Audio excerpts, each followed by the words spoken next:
berkaitan dengan berasakan masakan makanan ni terutamanya berlaku kepada kaum-kaum ibu lah. Selalunya nak menyediakan juadah makanan untuk berbuka, termasuk juga chef-chef yang perlu menyediakan masakan makanan untuk berbuka. Tapi kalau masakan itu terjadi masin, mungkin terlalu pedas, nanti boleh membawa kepada kemudaratan kepada orang yang memakan. Jadi berasaskan kepada kemudaratan itu, benda yang dilarang itu maka menjadi dibolehkan. Maksudnya apa? Maksudnya boleh merasakan sedikit makanan di hujung lidah dengan syarat tidak menelan.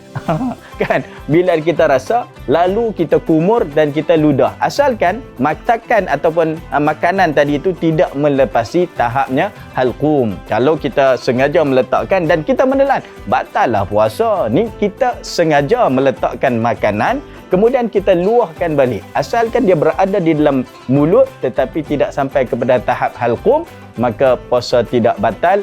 Yang boleh kita amalkan iaitu kita rasakan sikit, kemudian kita ludah semula. Mudah-mudahan apa yang kita lakukan diterima Allah Subhanahu Wa Taala.